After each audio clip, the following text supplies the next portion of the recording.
We're live. I have the pleasure of speaking with Gena Taylor. She is the Executive Director of Smart Start of Davie County. And I want everybody to go ahead and give her a big warm welcome because she was hesitant to do this because she said, I'm just not sure, but I told her she'd do a great job. So I'm better at behind the scenes. Trust me, me and you are the same way. And then I got forced to do this. This is what COVID forced me to do. But now I'm like, this may be a new way of life for me. So who knows? You're a pro at it, Wendy. Well, it's much easier to talk when you forget there's like lots of other people looking at you. And right now I don't think there's anybody on. So it's just you and I. Okay. Gena, before we get started, I want you to take a few minutes and introduce yourself. I want people to know sort of the face behind Smart Start as far as, people may see you at the grocery store and now they're going to know you're with Smart Start. So tell us a little bit about you personally. Well, I have a couple other titles.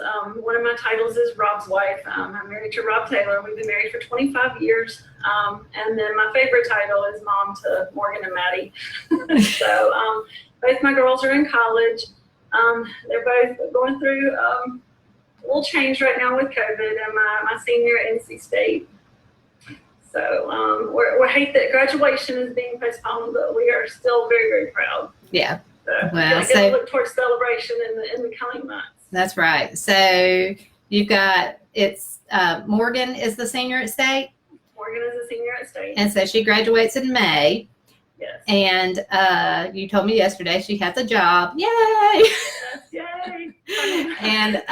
And then you have Maddie, and she is what? She's a freshman? She's a freshman at UNCW. Okay. She had a good year so far? She did. It was a shortened freshman year, and she's home now, but it's really good to have her home. Yeah, I know. That's, even though you hate that they've had to go through it this way, it has been nice to have all our little chicks under one roof. Yes. I know you got all your babies home too, don't you? Yeah, so I feel like some days I don't really see them, but I know where they're at. So Exactly. So, okay, we're going to do this interview just a little bit different. I know we've done some pretty basic questions with everybody else, but just after you and I talked yesterday, I learned very quickly that Smart Start is really having to respond during this crisis in a very different way in terms of, I think a lot of times for, me, for example, I've always just considered Smart Start as, an agency that advocates for early childhood education, preschool, being able to have children ready for kindergarten.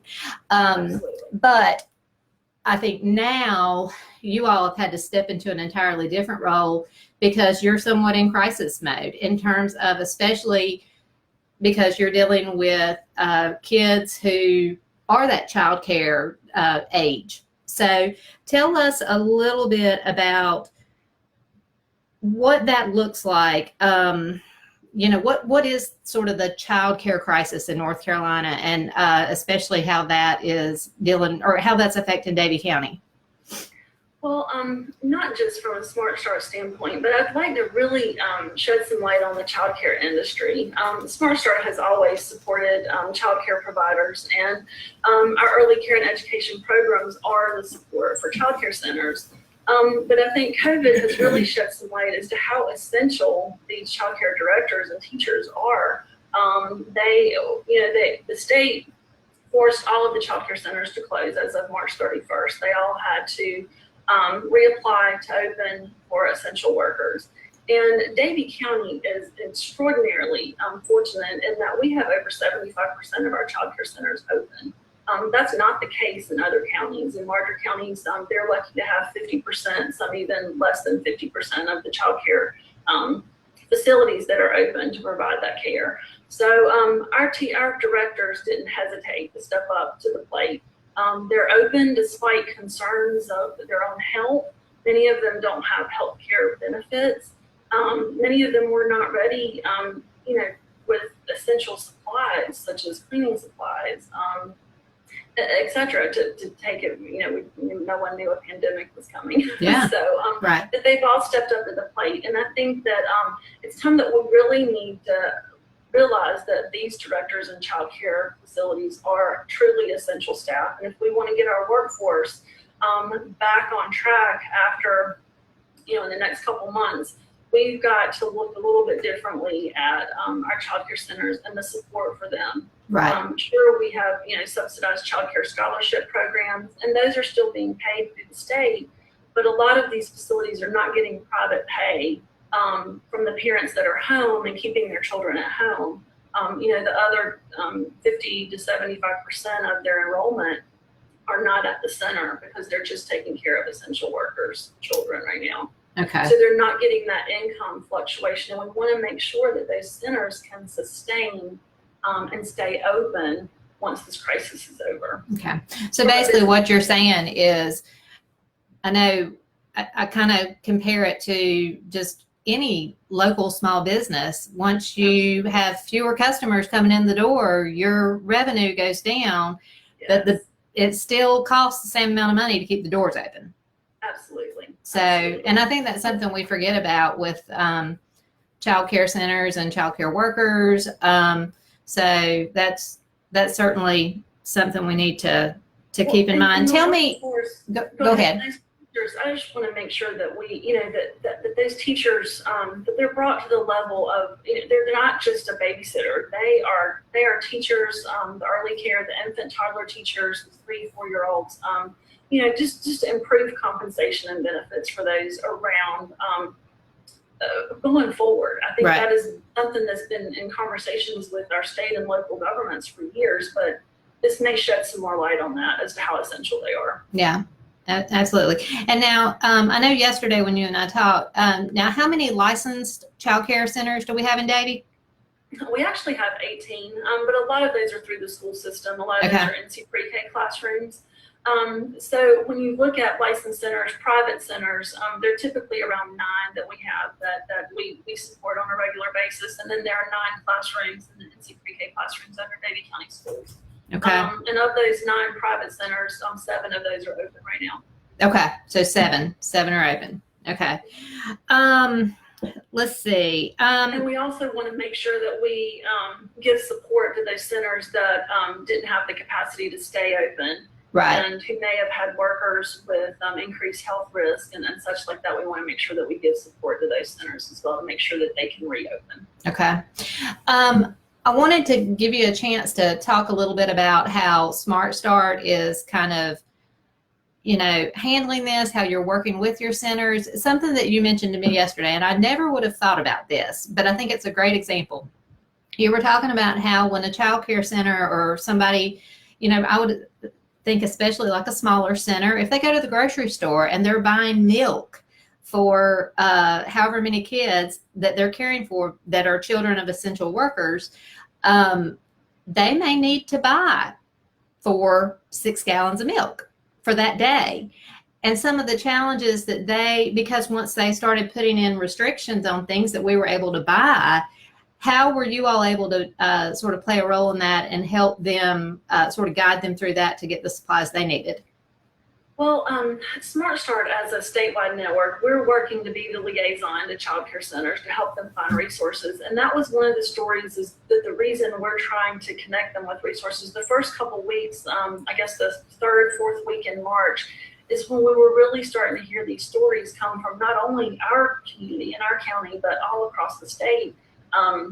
A director went to the grocery store and typically buys 4 to 6 gallons of milk, and that was not allowed. And Right. It didn't matter, they just didn't happen to have their license credentials on them to show they're a licensed center. But this Smart Start network as a whole talked about what can we do to write letters to retailers to share with them that we are dealing with essential workers, and we're going to have to make some exceptions to make sure that they have the stuff they need.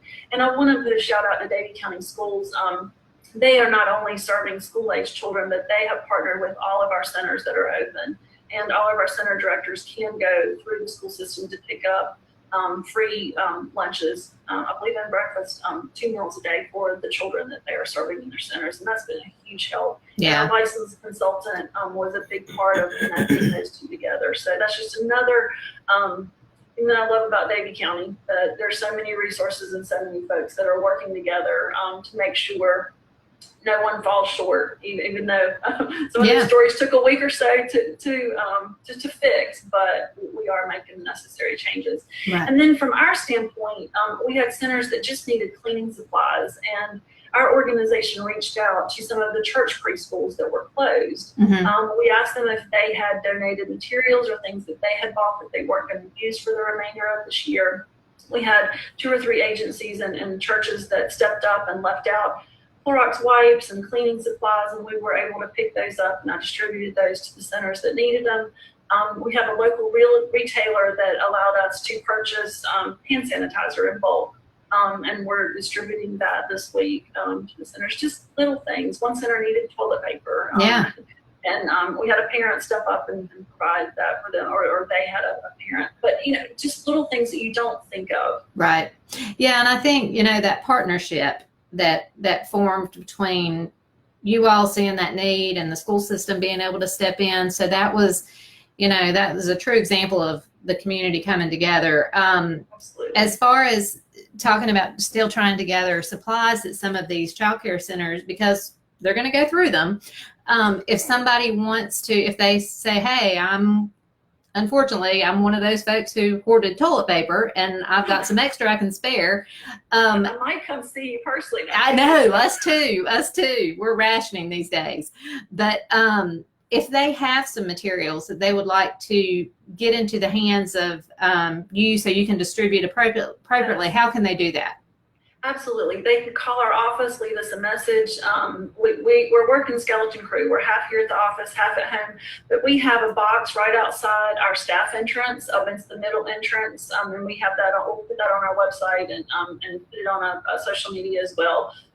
You can leave it at our office. We've got a tub outside, a plastic tub that folks can leave stuff in. It's not out in the open. And we will pick that up on a daily basis. So they're welcome to leave that with Smart Start of Davie County, and we're at 1278 Gatkinville Road. Okay, and that's right across, or close to being right across the street from like Waffle House, sort of in that general area. Yeah, okay. Just before Lowe's and McDonald's. Okay. On Highway 601. Okay. Well, I know you're not wanting your other programming to lapse. So how are you guys trying to still meet those needs of, tell us a little bit about that. Well, we talked about early care and education, and we've got 2 other umbrellas for our programming with our local Smart Start agency. So family support is another piece, and that's our home visiting with our Parents as Teachers program. We also have nurturing parenting classes, and our parent educator, she was able to gather materials and distribute to families around the end of March before the stay order went into effect, and she's still conducting home visits, but they're virtual as opposed to in person. She's doing phone calls and getting information to families, and it's not just about the curriculum in those home visits. She's also just trying to connect families with resources, those that need diapers to where help is available there, trying to connect families who may need additional support from Health and Human Services. What options are there? So that's the work we're doing in our family support. We also have a weekly coloring contest that any family can participate. You don't have to be in one of our Smart Start programs to participate in our coloring contest. This is our 4th or 5th week for the coloring contest, and that will go through May. So please look at our Facebook page or Instagram and download some pictures and share your family's artwork with us. Okay. And then lastly, go ahead. No, I was just going to say, you were mentioning about, being able to let folks know about resources that are out there with Health and Human Services.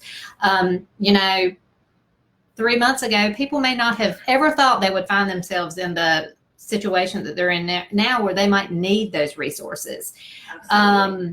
So I think the first thing to remind people is if you need help, don't be afraid to ask, because that's why we have organizations like Smart Start in Davie County. And I don't think you all are necessarily the one would be, writing out a check for subsidy or anything like that, but you all can put them in touch with the agencies and sort of guide people through and let them know what, it's just like we have a local chamber of commerce. It does that for businesses. You all serve in that role for parents. Parents, exactly. And I don't think a lot of folks realize that Smart Start Child Care subsidy funding is 41% of our budget. We do not distribute those funds, but our direct service provider is Department of Social Services. And we had a parent that called us just a few weeks ago and found herself, her job had been reduced by 50%. Mm-hmm. And she was terribly embarrassed to call and say, what options do I have for childcare? But I'm an essential worker. I'm not working 40 hours a week, but I am working 20 hours a week. But now I can't afford care, but I've still got to have that care. Right. And we were able to put her in touch with DSS so that she may be able to retrieve some of those subsidy funds. And she was so sweet on the phone. She's like, I won't pull this forever. I just need it for a couple months. And I said, that's what it's there for. And I know there's a wait list. I know families are frustrated because the funds are slowly coming in, and we're not seeing a lot of the COVID relief funding hit just yet, but we know it's coming. So be patient, do apply, do apply for the funding. And we're hoping that there is more legislative help and on the state and local level coming out for some of those funds to help, especially essential workers that need child care. Okay. I shared with you a flyer. Are you able to post that? We had a couple flyers. We will do that. And it was about the assistance that was available for COVID. So yes, we will definitely post that. So we'll do that today, and I'll put it in the comments for this as well. Perfect. And we have one other flyer that's just about child care in general. Okay. It was just a 1-800 number that you can call. The state Division of Child Development is handling that, and they're referring some local questions to us, but just trying to get folks connected to child care centers that are open if you do still need child care. Okay. One more thing I wanted to ask you. I know you talked about the home visits as far as where you can, you call it the parent to teacher. What did you call it? Parents as teachers. Parents as teachers. So there may be some people who, again, 6 weeks, 7 weeks ago, were not parents as teachers, but now they find themselves as parents as teachers. So is it still okay for them to contact Smart Start to be able to be added to that virtual rotation? Right now, we are at capacity with our Parents as Teachers program. We're actually hiring for a parent educator right now. Okay. And we're looking for a full-time parent educator to help us in the spring and summer months. So we do have a waiting list started, and we welcome families that are interested in home visits to definitely contact us. And should we find someone that has some early childhood background that would like to do home visiting and work directly with parents and children, to please also contact us with that about the job opening. Well, that sounds good. Well, we'll make sure that we post that flyer. We'll make sure we post a link to, I think we've got you tagged in the comments or in the description, so that folks can go to your Facebook page, because I know you all are posting activities and different things there. So, and I want to tell you real quickly about our other umbrella literacy programs. Dolly, everybody knows Dolly Parton. Our Dolly Parton Imagination Library is probably one of our most popular programs, and it's our literacy program. Dolly is reading every Thursday night.